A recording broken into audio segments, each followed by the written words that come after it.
If we're going to intro, do you want us to talk to the camera or talk to each other? Because, like, if we're like, what have we been doing the I think last Josh year? is facing it, so I think you do something. Oh, all right. I'm just kidding. I think introing of, like, you know, if you're watching this, thank you so much. Welcome to the inaugural podcast. If anybody's been wondering what we've been doing, if you haven't heard anything from us, you know, it's been a whirlwind of a year, blah, blah, blah, and then we can just have Do you think it'd be easier for us to do that in conversation, or to just set it up with like a little 30-second intro? I thought a 30-second intro, but maybe it might still make sense just to talk to each other. Yeah. Yeah, let's start with that. Okay. And then if we want to cut it in, we can. Are we recording? Yeah, I just put it in record, so we You might as well don't have just to. have it We can going. just start chatting and then figure it out. Well, then why don't we do some sort of like setting up like this is our first one of these. Thank you all for hopefully somebody's watching it. That kind of thing. I do hope that the camera is seeing all of this sloshing around. How much whiskey? How much of that bottle did we use? I couldn't see the cup very well. So You have glasses. It's an You have brand new eyesight glasses. issue. is that Bill Shakespeare over there?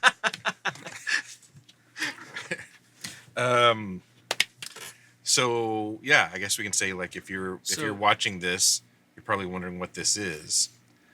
And you would have to watch this whole video to know what this is and why we're doing it. Right. But this is the first of something new we're going to try. Called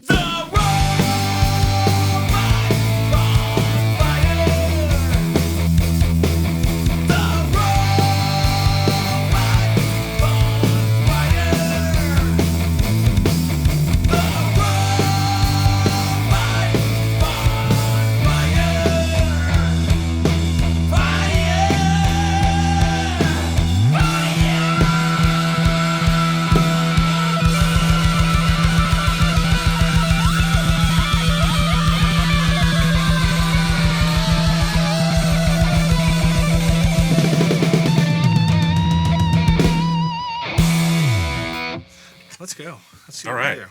Let's have some conversation. What are we doing? Why is there a video? Why are we here doing this? And With what is all this? of the whiskey in the entire planet. I have the least amount of whiskey because I drink the least.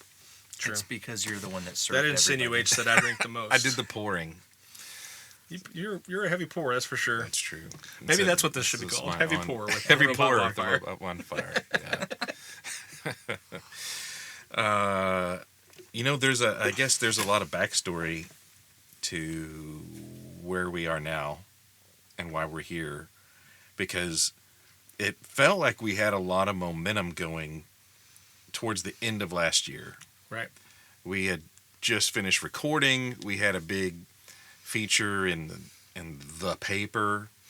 Then Pentacrit. And the Pentac, right?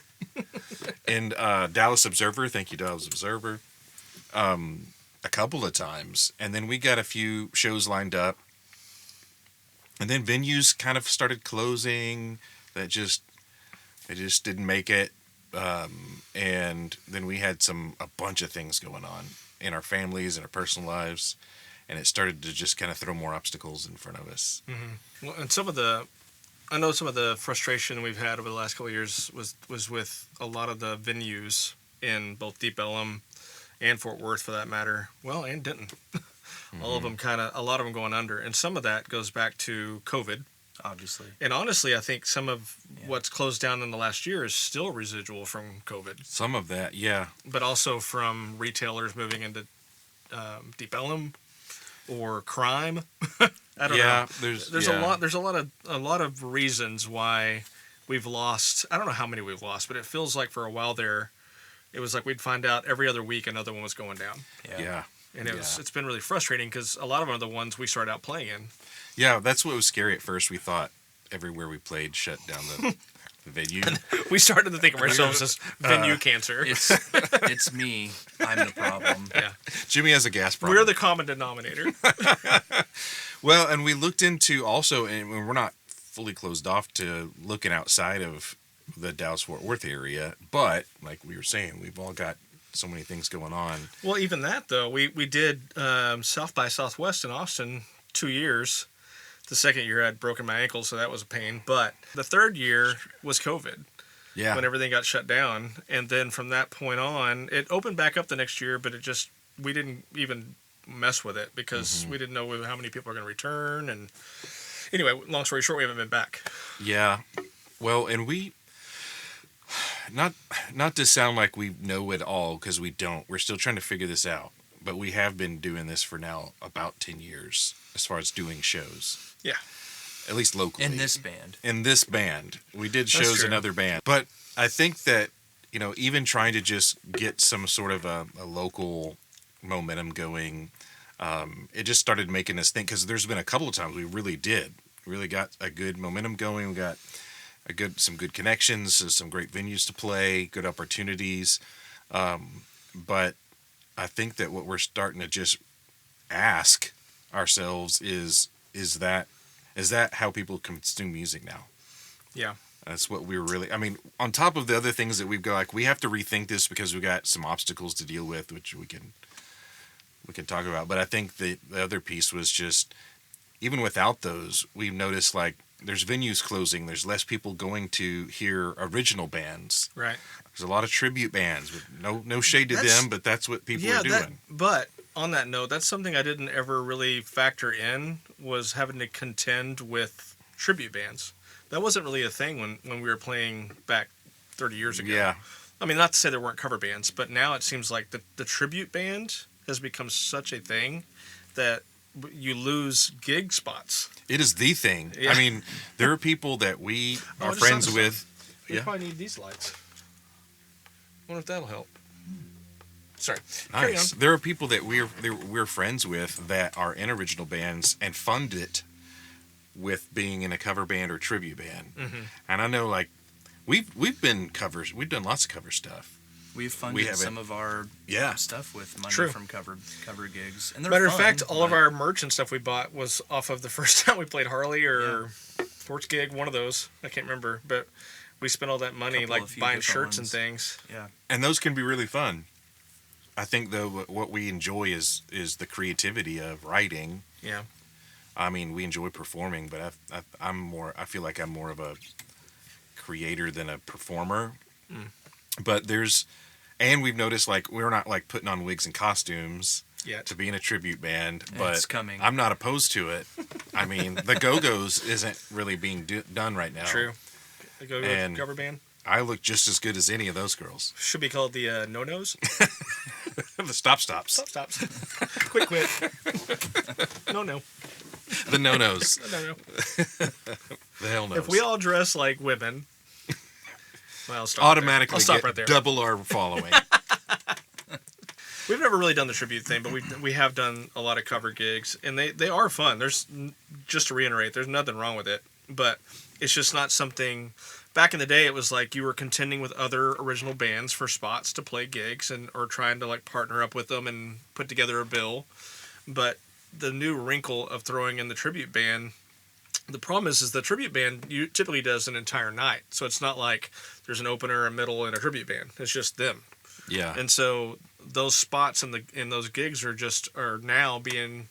You're not just contending with other original bands, you're contending with those and tribute bands. Mm-hmm. And so it's just becoming even tighter trying to get space to play, which is frustrating. It's not anybody's fault, it's just the situation. Yeah, and the way I think people consume new music isn't by going to hear bands, mostly. I think there's some of that going on, of course, but generally speaking, people that are coming across new bands, or music, it's online, on a video, on TikTok, on something they may hear in a movie or something. So that's what we started thinking, is there other things we could do to, put our original stuff out there than try to just play live. I have noticed recently, just looking around on Spotify and listening to new stuff and old stuff, one of the trends for a long time was been kind of the almost more, what do you call it, like the drop. You drop a song at a time kind of thing, which we've done. Singles. We've done just that sort of idea before. It seemed like it was a really big deal, but I've noticed more people doing albums again. Like, I'm not saying everybody is, and maybe it's just the ones that I have watched, come around the last couple of years. But rather than just doing a single every once in a while, and like then there's no tie to each other, it's just songs coming out. Like, I've noticed bands putting full albums out again. Even like bands that are still like younger, like Tame Impala, for instance. Those guys, he still is putting out like full albums, not just a song. Like, he'll release a song, but it's still part of an album. Now, obviously, older bands, like old school bands like The Cure, Nine Inch Nails, and stuff like that, that's what they've always done. And so that's not surprising. But that's what I was talking about. Like, some of the younger bands that I listen to, I started noticing putting out full albums rather than just dropping a song every once in a while. So I don't know if that's like coming back around. Now, that's pretty much all we've done. Yeah. Now, we have put out like a couple of years ago, we put out like a couple of covers that were just like World in My Eyes was out by itself, or Shout. I can't remember which one it was, but Both we of put them, it out. I think, actually. Neither one of them were on Circuitry? I can't remember. No, we did those all singles. Okay, so those were all singles, and then Circuitry came out as an EP. Yeah. So we've done kind of both, but most of our stuff, like our debut was a full album. The most recent one, Fever Dream, is a full album. And it had to be, because It wasn't going to be. It wasn't going to be, but we built it to be a continuous like flow. So the way it was built to consume was as a full like project. One long Not that piece. you can't listen to it out of order, but you know what I mean. And so the whole approach to that it started out as, let's just do a song as we write them and then put it out. And then it quickly became, well, this makes sense to put these all together. And so then we just made another full record. Yeah, and I think there are still people that like things like that. I think but where do they go? And like I saw recently that like MTV's getting shut down at the end of this year. Yeah. How weird that is. MTV, VH1, all the video channels are getting shut down because people don't consume music through that. It's amazing to me how quickly that's changed. I mean, now, granted, I'm older, so it's been a long period of time, but in the grand scheme of things, like when I was growing up, watching videos on MTV and consuming music was what all of us did all the time. Yeah. Like, I would stay up until the middle of the night at my friend's house because I didn't have MTV at my house. But when I would spend the night at my friend's house, I'd stay up as late as I could keep my eyes open just because I was like waiting for that video to come back around, I think it's the same for live shows. It used to be, that's kind of like what young people did. You would go to shows, and there was a bigger portion of the, younger people that would go to shows to find bands or just watch live music in general. And that still exists, but I think it's like a small subset of people that there still is a live music scene and people still like to go to shows, but it's like a group of nerds, like, and other bands. Yeah, it's a group true. of nerds and other bands that are like, dude, I love going to a live show. You don't know what you're missing. Right.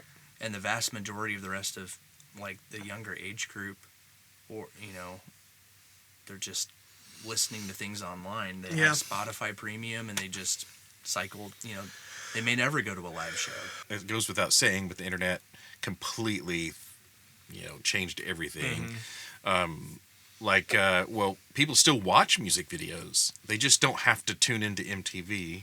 Yeah. Right. Or, people don't tune into anything. On but you don't have to go to any channel to do that. So you don't tune your YouTube? It's splintered. I used to, but it's the rabbit ears. It's splintered and then out. You put your glasses on and you're like, oh. It's splintered out into like just, wherever you want to go to see a video of something, you can see it. Right. And I think that, it's like I met my wife online dating. Not line dating, online dating. Online dating. But one of the things about that was you get kind of through the first, like, is this even remotely compatible crap? And don't waste time, like, going somewhere to find that out. You can just kind of weed through. I think it's the same with music now. Instead of people just kind of going places and like, let me check this out, you're just finding those little gems of things they do like, and then they all go to these, like, maybe C-level or somewhat popular groups that come together at a festival and up. Yeah. But like, I'm gonna go check out this band on Friday night at this local venue to see what's out there. It's just very, very different than it was back in the day. It exists. It's just vastly different than what it used to be. Yeah. And we've noticed that when we play, it's either the other bands that that we find a camaraderie with and kind of trade a following who kind of have the same journey. But people that come to see that are friends with a band, or maybe there's some people who hang out there locally, but people that come up to us that like their stuff have already been listening to us. Yeah, true. And they've come up, it's like, I haven't seen you live yet, which I thought that was interesting. Mm-hmm. I've never seen you live, but I've heard you, and I came to, check you guys out. I actually have, shamelessly, I plug us whenever I get an opportunity online. If I see somebody like, any new bands out there, what do y'all listen to? I'm always that guy that's like, you should check out this band, almost like I'm not in it. But then they look you up and they're like, this guy's just in this band. No, never mind, I'm good. He's clearly just he's self-promoting. Yeah. But there's been times where I've gotten responses from people who are like, oh, I love that band. I'm like, oh, sweet, where'd you see him? And I'm still playing, the casual listener. Yeah. But I'm like, where'd you see him? I was like, oh, I've never seen them, but I've heard them. They sound great. I love their stuff or whatever. And I'm like, interesting. Yeah. And I always tell y'all, like, one of my favorite things is when we see either the Spotify numbers or the Apple numbers, my favorite category is the Shazam number. Because to me, that is a number that represents people that are hearing us somewhere out in the wild, in a gym or in a bar. I want to know who this is. Yeah, and they're like, this is killer. What is that? Yeah. Mm-hmm. Or it just piqued their interest. Yeah. Because most music, when you're on, it's on somewhere, it's just background white noise. Right. So if somebody hears something and it kind of piques their interest, that's awesome. Yeah. So I agree. I wish those numbers were higher, don't get me wrong, but I'm always encouraged by when I see those numbers, because I'm like, well, somebody out there digs us, and they don't know who we are yet, so they want to know. And I don't care who they are, where they are, what other music they like. Yeah. Just the fact that they were like, who is this? Like, yeah. Well, and my second favorite category is like where they are, because if you look and you'll see numbers in like Indonesia, Australia, like Mexico we'll get numbers way out there somewhere that I'm like, how in the world? I mean, obviously it's Spotify, so it can go anywhere on the internet. I get that. But how are they hearing about it? Yeah. And listening to it? Should we get a gig there? Right. Should we go to Indonesia? That's the cool thing, though, about instead of it all being just funneled into local channels, which, it's spread way thin, which makes these other things, like we were saying, difficult. But it does make the reach quite, global. Yeah. And that's what I think we've been talking about. Yes, we love to play live. Yes, we'll always love to do that. And when we come across an opportunity to, that makes a lot of sense to do, we want to. But how can we take advantage of, what's happening right now? How do we take advantage of the global audience? And so we've been looking a lot into what we can do more online, because there are a lot of people that might listen to us or follow us that would never be able to go see us, or just don't go, or like we were saying, as there's fewer and fewer venues, may not have as many opportunities to go. So we've been working on creating some. This is one of the first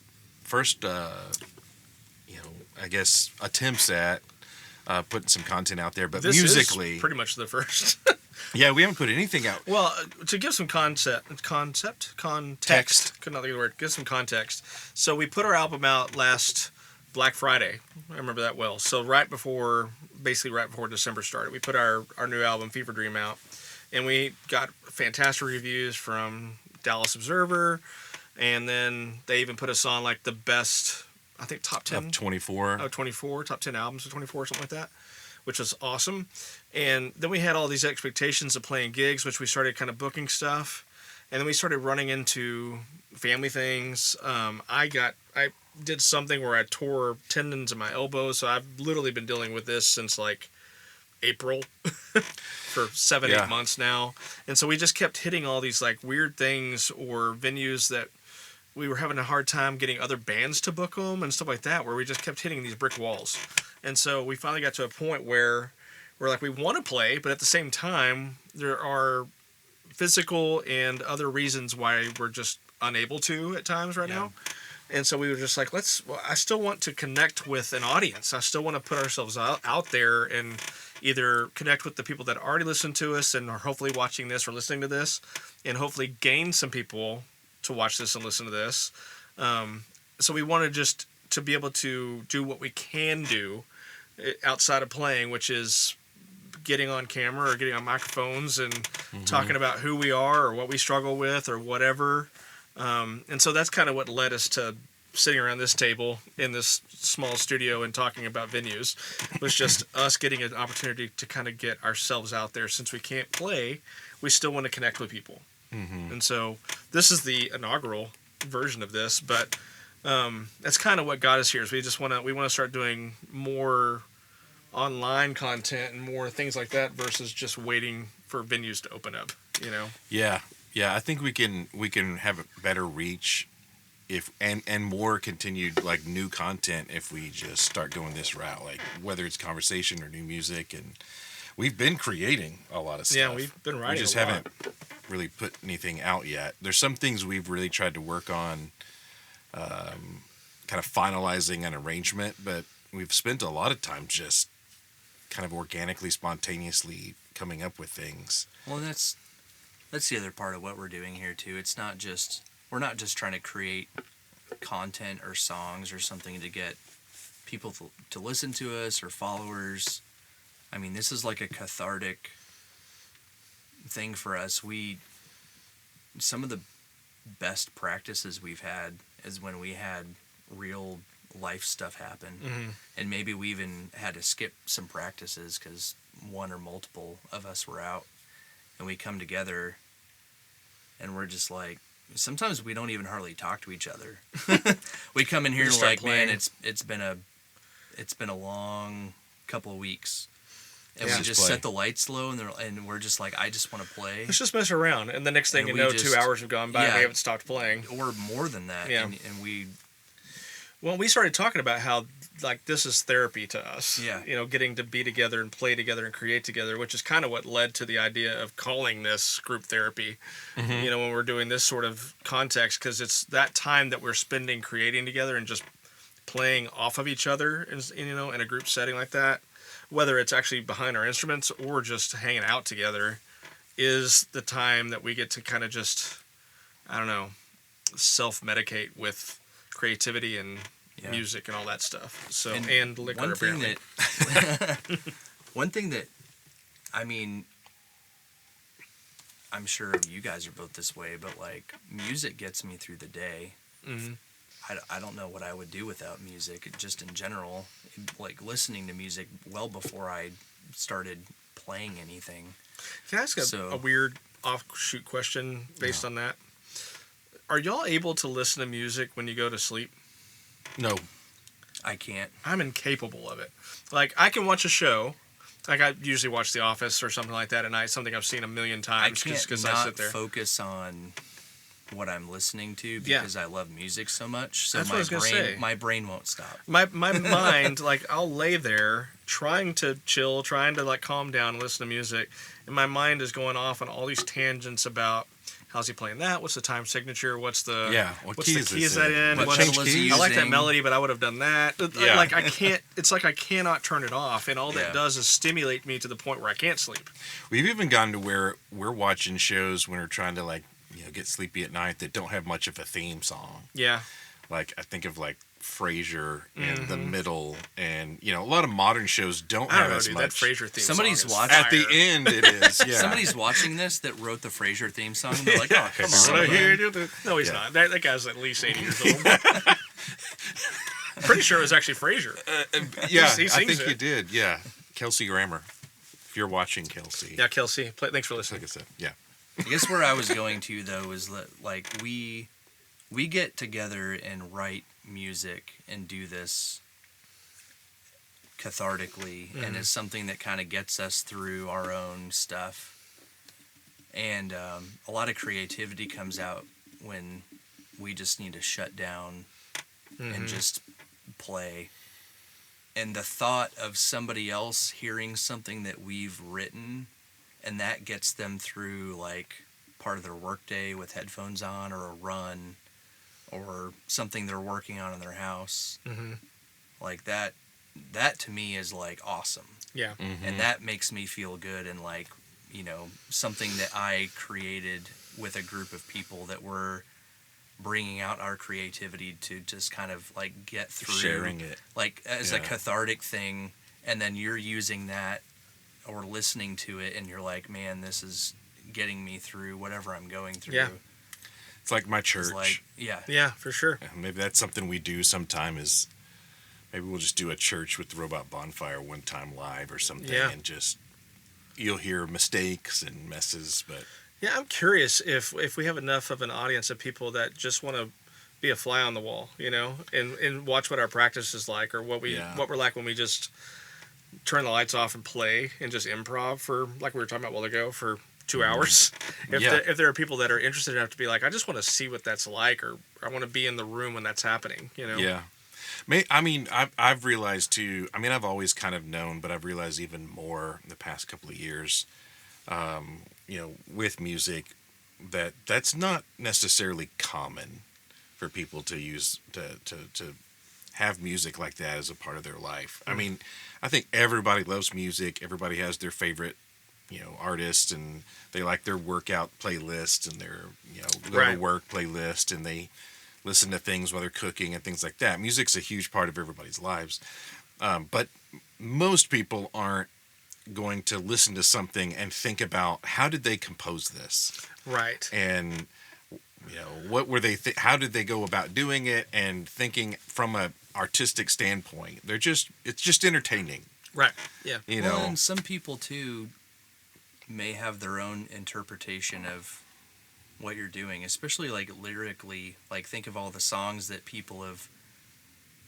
There's like forum boards of people trying to work out what this song meant, and it's kind of like what it meant to them, and then the artist comes out and they're like, I just thought the words sounded cool, like Tom York, like I just like the way they worked together. Yeah, I was just scatting and I thought those words sounded cool, and then he pulled stuff out of a hat for some of his.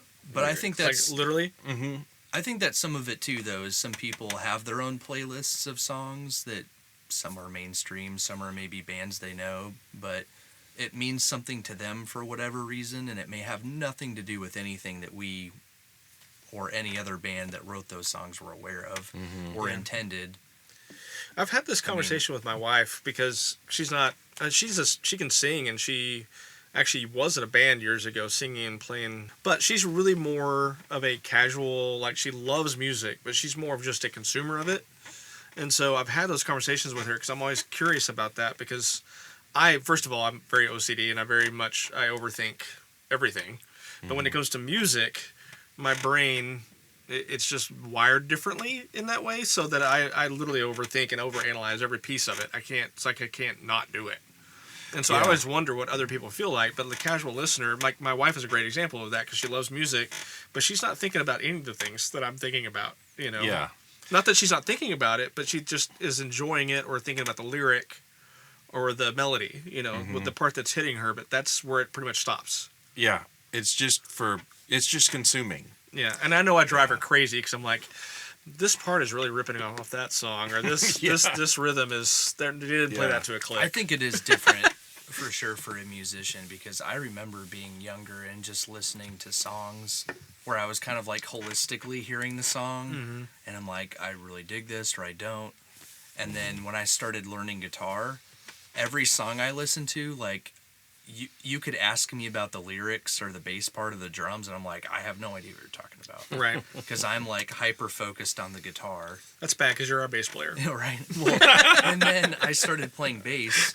And now it's hyper focused to that point, though, like when I was playing more guitar, I was focusing more on the guitar and songs. And when I started playing more bass, I shifted. Yeah. And so there's something weird about the brain with that. I don't listen to music the same way other people listen to music that maybe don't play an instrument. 100%. I have a hard time focusing on all of it. I think there are times where I'll literally point something out to somebody, I'm like, oh, that bass line's killer or whatever, and they're like, what's the bass line? And I'm like, I'll start kind of mimicking it, like this part, and then that's all they can hear. Yeah. And I was like, that's how my brain works all the time. Yeah. Like, I'll hear something, and I get so hyper-focused on it that that's the only thing I'm listening to. But then I'll switch to the next thing, and then that's the only thing I'm hearing. And I'll literally dissect the music that way. I have to re-listen to songs where I'm like, okay, now I'll listen to the vocals. Yeah. And then replay. Now I'll listen to the drums. And now you understand why mixing is like hell to somebody that's like that. Because I can't...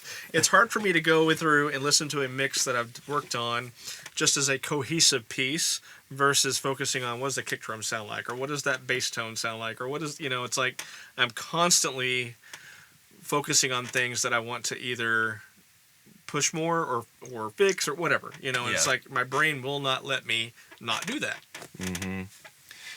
Yeah, my wife likens it to like a like a chef cooking something that another chef would enjoy versus like when I go to a restaurant, I just want to eat good food. Yeah, I don't care about what they put into the thought they put into creating this dish. Mm-hmm.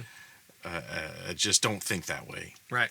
And, I think most people, that's how they consume music. They're not everyone's an artist in that way. It's a great example because that chef does think about the food that way. Yeah. So and gets frustrated that people don't. Right. Yeah. That's a perfect analogy because they are basically hyper focused on all the things we're just like, nah, it tastes great. I don't care. I don't know what you're doing. Yeah. And I don't really care. I just know I like it. Yeah. I think that's exactly how people feel around us when we're talking about music. It's like, I either like it or I don't like it. That's as far as it goes for me. And I think we keep putting stuff out there because, too, it's like, if an author writes a book or a chef cooks a meal and no one reads it, no one consumes it in any way, that's a missing piece of it. Like some of it's an offering. Mm-hmm. It's not just creating, even though that's a humongous part of it for us is how do we come up with something out of nothing, but we wanting to share that, like you were saying, and knowing that it can reach somebody somehow. It's not so much about like pointing towards us as it is trying to share something. Yeah, I mean, with somebody. I cook a lot. I love to cook. I cook cathartically and hobby almost as much as music. That's true. You do. I mean, and the thing is, the way you talk about when you're making stuff on the grill or whatever, the way you talk about food is very similar. I'm a nerd. Well, that's a good thing. I don't mean that as a bad thing. Like, because you're really good at it, and the way you approach it is methodical, like we are about music. Like when you're talking about, you got to use this, and when I bought that grill and you were giving me advice on it, just the way you were talking about it, you can tell that you have a. I don't know if it's as strong as your passion for music, but I had a passion, but it's probably pretty close. I wanted you to succeed. What if you could eat your bass? What if you could cook and eat your bass? Could you make an edible bass? If I'm part beaver. Best of both worlds. What? But, well, I was going to say with the cooking thing is, I enjoy to cook, and if I cook something that I wanted to cook and I eat it and I enjoyed it and I offered it to everybody else and nobody else wanted any, I still would have cooked it and I still ate it and I was like, I really enjoyed that meal and I actually had a really good time cooking it and it was a good experience. If other people also eat it and they are enjoying it, that's just the cherry on top. And I feel good that I was able to do something that brought joy to other people. But if nobody else consumes it and it's just me for myself, I wouldn't have changed anything. I would still just do it. I can't tell you how many times I've gone to my patio and fired up the grill and cooked something that I knew I was the only one going to eat, and I listened to music and I cooked and I enjoyed the process and I experimented and I ate it and I was like, this was for nobody else but me. Yeah. We definitely have some of that we put together, when we create some stuff. And I think there's to a certain degree, we're good with, we just enjoy to play. Yeah. I think one of the hard things for me, because all the creative side of things, I absolutely love. I love sitting in here and working through, like, what if we tried that, or what if we went to that note, or what if we, whatever, throwing out melodies and throwing out ideas. The performing side of stuff is also a part that I absolutely love. And so not getting to perform is hard for me. Yeah. Just because I love getting in front of an audience and putting out what, we've been working on and just getting to to me, it's a different energy. It is a completely different energy. I don't know that one's better than the other, but for me, they kind of go hand in hand. Yeah, it's just different. So it's hard to not get to do that, but at the same time, as long as we're able to do this part of it and work on the creative side of things and kind of just the three of us are still we're playing together, but we're also sort of performing for each other, like playing off of each other. Mm-hmm. Well, I'll equate it to the cooking again. I mean, I can just keep cooking by myself at home, but I can have 30 people over to my house and cook and have a bunch of people come around and they're like, that looks awesome, I want to try that. Right. And it's a totally different vibe and totally and different. They Shazam it to see who cooked this thing. They're like, who cooked this? Google. I think Siri, tell me what this beef tastes like. It's also not about like, it's not so much like I want people to see me and put a spotlight on me and appreciate me. It's like we're in this together type of a thing. It's like if we could pile a bunch of people in here and this, like, let's just do something that we can create and share this moment. I think that's what's different. Even if there's not a ton of people at a show, it's not about wanting to be seen. It's about wanting to share a moment. It's a connection. I mean, if you're playing a song alone in a room, you can get into it and just be in your own flow. But there can be other people there that are really digging it, and you feed off each other. Well, and there's a totally different just energy that part of the energy of playing off the crowd is part of it, but the other part is I've always loved hearing what a song meant to somebody else. Yeah. Like how they interpreted it, even if it didn't necessarily mean something to them, but what they kind of got out of it and what they interpreted as. It seems like more often than not, they interpreted it differently than it was even intended, but not wrong. Just how they took it. Yeah. But that's part of it that I love, because I'm like, I didn't even think about that, but that's amazing. And I'm glad that you saw that in it, you know. Yeah. And so it's hard when you're not playing in front of people, you don't get that part of it. Yeah. And I think too it helps you kind of hone in your craft. It's like when you think about like a comedian who's trying new things and they're trying to see what jokes land and what jokes fall flat. If you can connect with somebody in something, you're noticing, okay, this is something that people connect with. This maybe not so much, and it kind of helps you hone in on being a better instant artist. Feedback. There's some writers. That doesn't work. There's some writers too that like in screenwriting and like authoring books. I've seen interviews where people are asking writers, like, what did you mean by this? And they're like, there's a meaning behind it, but I don't want to tell you. Because I know there's a whole group of people here that you all have your own interpretation, and that's a personal thing for you. And I don't want to say what it actually was, or maybe it didn't actually mean anything, because it will, like, shut like entire Reddit threads. It'll shut and invalidate all of that down, and I want to foster whatever you felt. I want you to keep that. Yeah. Yeah, there's nothing. I don't think there's anything wrong with that. Like, I'm sure there are artists that are just like, no, that's not what I meant by that. You know? But I think for the most part, this song was about me, my first job at Sonic. And if you don't get it, you suck. Yeah. I don't think there's probably that many people that are like that or that create, because they love seeing how somebody else interprets what you did. You know, even if it's the other end of the spectrum. To me, that's a good thing, because they're just taking something out of it that you didn't even intend, which is also very gratifying, because you're just like, it doesn't matter if I intended that or not. I painted this picture, and you saw something that I saw. Yeah, you ran with it. And that's great. That's part of the writing. That's like part of the art. Yeah. Like, it's like you starting a canvas and somebody putting their own paint on it, and you're like, this is your portrait now. Yeah. Yeah. I just gave you a template, and you took it and ran with it. Yeah. And that's your own personal thing, and I don't want to mess with it. I think that's part of why we've been talking about how can we take that idea, and instead of trying to funnel that only into certain like categories of let's go play here live, how do we take that and try to like broaden it to people using the internet, using what we can to connect with people more than we have. What? Mail order catalogs. Right. How can we put together... Is that still a thing? No. No. Think about how long it took us to come up with the name The Robot Bonfire. A year. I feel like it was longer than that. I mean, maybe that's when we actually officially started trying to figure out a name, but we came up with multiple names that we found out somebody had already taken.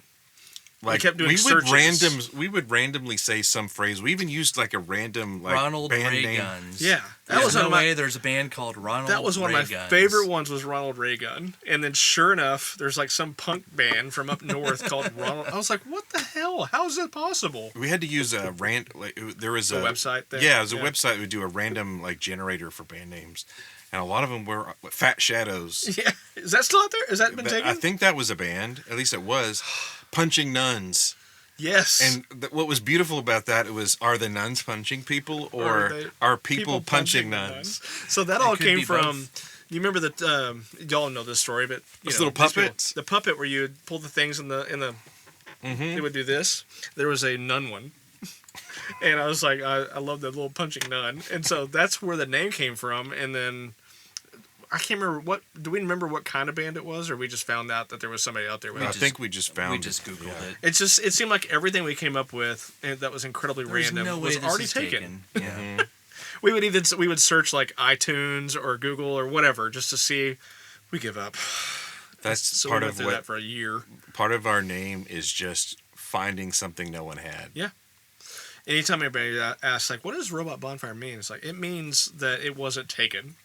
I had someone one time ask me, so, man, I really dig the name. Is it like thinking about like how technology and AI is kind of taking the place of like organic relationships and how you're just like, and I was just like, that sounds awesome. You're like, yep, that's exactly what we're thinking. I love that idea. Can you write that down really quick for me?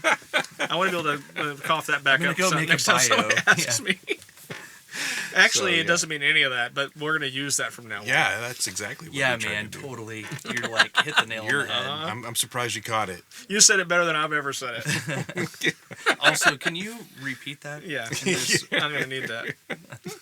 We just left it at that. And we I weren't remember Well, I woke up the next started- morning and I was at work and I think you texted, you're like, I created a Facebook and the Gmail, and I was like, oh, Done. I didn't know We're done. decided on that, but like, okay. I've just reached a point of exhaustion, and I was like, this is what we're calling ourselves. I remember texting, if you can come up with something better, in the next 2 then hours. we'll replace it. Yeah. Otherwise, Well, because it originally started. started off with that episode of Parks and Rec, where they were at a wine tasting, and April Ludgate had said, this tastes like a robot's bathwater. And so, which I thought was freaking hilarious. And so there was a little time there where we considered robot bathwater, but then I don't even remember how it morphed into bonfire. We were texting that to each other. And I don't remember who did it, but it autocorrected to autocorrect? bonfire from bathwater. And we're like, oh, that's badass. I like that even better. Yeah. Yeah, but usually when I tell people the name of the band, they say, "Oh, that's pretty cool," but it's also weird. Good. That's exactly what we're Weirder going for. than like Radiohead, Coldplay. Like, you hear those band names and you immediately Flaming Lips. associate it with the band, and so you don't think about it. But if you actually stopped and thought, my friend just came up to me and they're like, hey, I just started a band. It's called Coldplay. Hoobastank. Yeah, you're Well, like, I always thought of the band. what does that even mean, dude? I was like, has anybody ever second guessed Death Cab for Cutie? I'm sure. Yeah, I mean, that was always my go-to. Like, if you think that's weird, why do you not think that's, Death Cab's weird? Yeah. Is Benjamin Gibbard like under investigation? Benjamin Gibbard's even weird. Benjamin Gibbard. It sounds like a character from like the Christmas Carol. Charles Dickens. My name's Benjamin. God bless us, everyone. Except Gibbard. Tiny Tim's little brother, Benjamin Gibbard. But yeah, it was. So I forgot that it like auto-corrected bathwater to bonfire, and that's how we landed on it. But it's weird how, like, especially with all the stuff going, like we were talking about earlier, at this point in time, Amazon's looking at firing or letting go a lot of people, thousands and thousands of people, because of they can do those positions with AI. Yeah. And you think about the Robot Bonfire, it's kind of a way of just like, you know what, just get rid of all that. Let's get back to like organic relationships. So it's kind of prophetic. Yeah. I feel like the name is going to have a different meaning from year to year. Honestly, because just how culture keeps changing. Eventually it'll be like, and now it means this because we hate that thing now. Or I like that, so now it means that. I think that's why there's sometimes I wonder about our name, as every band is. Yeah. But we did come up with something that makes you like picture something. Well, didn't Dave Grohl famously say, if I had known this was going to take off like it did, I would have come up with something better than Foo Fighters? Yeah, he hates the band name. Yeah.